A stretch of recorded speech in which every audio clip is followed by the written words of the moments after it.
You ran the dishwasher last night. You woke up this morning, opened it, and pulled out a plate.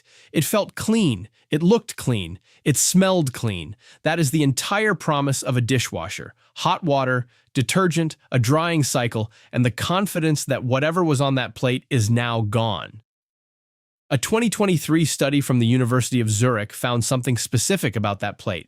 A chemical compound used in commercial rinse aids remains as residue on washed and ready-to-use dishware, even after a full standard rinse cycle. The researchers then tested what that residue does when it contacts the cells that line the human gut. Even the smallest tested amount of that compound killed cells and damaged the epithelial barrier, the layer of tissue that controls what passes from your digestive tract into your bloodstream.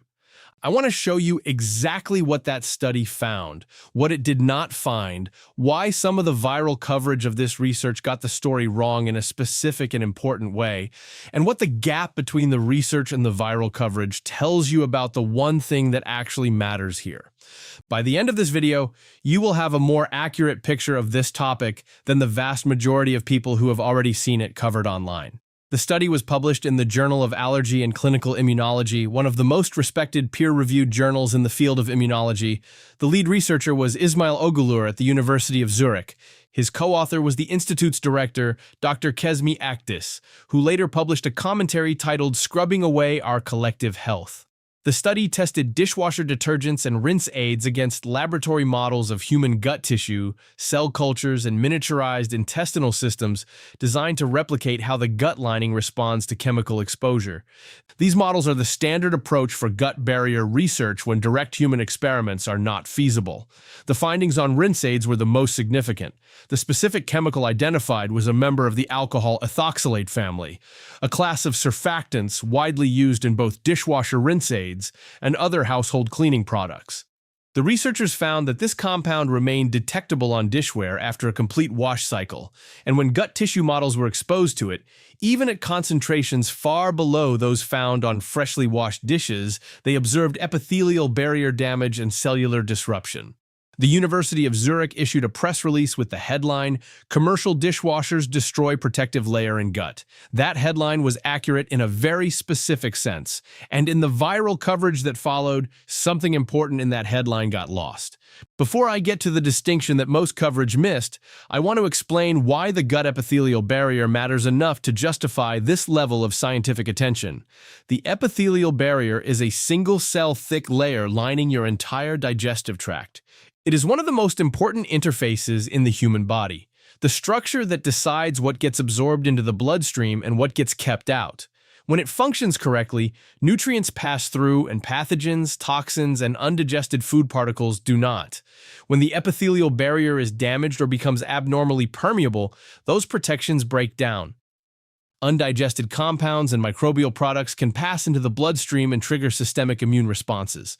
The link between a damaged gut barrier and conditions like inflammatory bowel disease, food allergies, and autoimmune disorders is an active and growing area of research. It is mainstream immunology, not fringe science. The 2023 Zurich study sits directly in this context. It was asking whether chemicals from a product used in almost every home with a dishwasher could, through residue on dishes, contribute to the kind of repeated low-level exposure that researchers increasingly associate with gut barrier degradation over time. Here is the part of the story that the viral coverage got wrong, and getting it right matters both for accuracy and for understanding what you should actually do about it. The University of Zurich headline said, "Commercial dishwashers, not home dishwashers." Commercial dishwashers, the industrial machines used in restaurants, hospitals, and food service settings, operate at significantly higher temperatures and use substantially higher chemical concentrations than the machines in your kitchen. The alcohol ethoxylate levels measured in the study's residue tests were drawn from commercial dishwasher conditions. Independent toxicology researchers who reviewed the viral coverage noted that videos implying home dishwasher pods cause equivalent gut damage were misrepresenting the study. The research focused primarily on commercial equipment and commercial-grade chemical concentrations. Home dishwasher conditions are meaningfully different. I want to be direct about what this means. The study does not establish that your home dishwasher pods are causing the level of gut barrier damage documented in the laboratory models. That is not what the research found. The viral videos claiming otherwise were overstating the case. But here is what the study does establish, and this is where the real story sits. Alcohol ethoxylates are not exclusive to commercial rinse aids. They are the active surfactant class in a very large proportion of consumer dishwasher products, including pods sold at standard grocery chains. The study identified this compound as the specific agent responsible for the observed gut barrier effects. And when the researchers applied the compound at concentrations far below those found on freshly washed dishes, they still observed the activation of 427 genes associated with response to hazardous chemicals, epithelial cell development, and inflammatory and immune responses. This is not a commercial-only finding. It is a finding about a specific chemical and its biological activity at the cellular level. The question of how much of that chemical reaches your gut lining from a home dishwasher plate, at what concentration, and whether that concentration is sufficient to produce the effects observed in the laboratory models. Those are questions the study did not fully answer for the home setting. What the study did answer is that the mechanism exists. The chemical is biologically active on gut tissue at low concentrations. It is present in consumer products. It leaves residue on dishes after washing. The three conditions necessary for a plausible exposure pathway are all established. Here's the piece of this that reframes the entire conversation.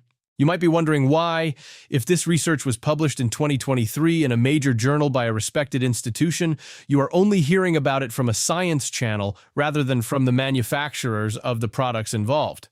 Dishwasher detergent is a consumer product. Unlike pharmaceuticals, it is not required to demonstrate safety to a defined standard before reaching the market. The chemical compounds in it are regulated under frameworks that generally presume safety unless evidence of harm is established at a sufficient level to trigger regulatory action. Alcohol ethoxylates are on the approved list. The presence of a peer-reviewed study raising concerns about gut barrier effects at low concentrations does not automatically trigger a regulatory review, a reformulation requirement, or a label change. This is the same regulatory structure we have examined in prior episodes. Potassium bromate, approved, not reviewed since 1973. Petroleum-based food dyes, approved, phase-out requested, but not required. PTFE-coated dental floss, reformulated voluntarily by one manufacturer after a blood study, but not required to change. Consumer product safety regulation in the United States operates on an opt-out model. The product stays on the shelf unless the evidence against it crosses a threshold high enough to compel action. The 2023 study has not yet crossed that threshold in a regulatory sense. What it has done is establish the mechanism clearly enough that you now have the information needed to make your own decision about it. Here is the honest summary of where the science stands. A peer-reviewed study found that a chemical in dishwasher rinse aids remains on dishes after a full wash cycle and damages gut epithelial cells at low concentrations in laboratory models. The study was conducted primarily in commercial settings, and the direct applicability to home dishwashers at the concentration levels used in consumer products has not been fully established in a controlled human study. At the same time, alcohol ethoxylates are present in a large proportion of consumer dishwasher products. The mechanism of gut barrier disruption at low concentrations is documented. The exposure pathway is physically plausible and partially demonstrated, and the research institution that conducted the study did not advise consumers to continue unchanged. Its lead researcher specifically called for public education and continued research to help consumers minimize epithelial barrier and microbiome damage from continuous exposure. A scientist who identified a documented mechanism, a plausible exposure pathway, and a compound present in widely used consumer products, and then advised continued unchanged exposure while awaiting a definitive human clinical trial, would be applying a higher evidentiary standard to kitchen products than to any other category of health risk. This channel is not going to apply that standard either. The practical response here is more nuanced than in most prior episodes, and I want to be precise rather than prescriptive. The most direct intervention targets the rinse aid specifically because the Zurich study identified the rinse aid compound as the primary residue agent. Most dishwashers have a separate rinse aid dispenser that operates independently from the detergent pod or powder. Skipping the rinse aid entirely, or replacing it with a citric acid or white vinegar alternative, removes the alcohol ethoxylate from the cycle without changing your detergent. Several widely available rinse aids use plant-derived surfactants rather than alcohol ethoxylates. Looking for products listing decyl glucoside or cocoa glucoside as active ingredients is the label check that matters here. The second intervention is the rinse cycle itself. The Zurich study found that residue persisted after a standard rinse cycle. Running an additional rinse cycle or selecting a dishwasher setting with an extended or double rinse reduces the residue load on the plate. This costs nothing beyond slightly extended cycle time. The third intervention is detergent selection. Pods that combine detergent, rinse aid, and glass protector in one unit mean the rinse aid compound is released in a combined formulation you have less control over. Switching to a powder or liquid detergent without a built-in rinse aid component and handling the rinse aid step separately gives you independent control over both inputs. Several brands now specifically market alcohol ethoxylate-free formulations, and independent testing organizations have begun evaluating dishwasher products on this basis. Here is something worth carrying past this video, because it connects this episode to a broader pattern in environmental health research. The 2023 Zurich study was not the first time dishwasher products and gut health appeared in the same research context. A 2015 paper in the journal Pediatrics found that children in homes where dishes were washed by hand had significantly lower rates of allergic disease than children in homes where dishes were machine washed. The researchers proposed that hand washing, which leaves more microbial residue on dishes, might support gut microbiome diversity and immune calibration in early childhood, a concept aligned with the hygiene hypothesis in immunology. The 2023 study adds a different layer to that same picture. Hand washing leaves microbes. Machine washing leaves chemical residues. The 2015 study suggested the microbial input from hand washing might be beneficial. The 2023 study suggested the chemical input from machine washing might be harmful to the gut barrier.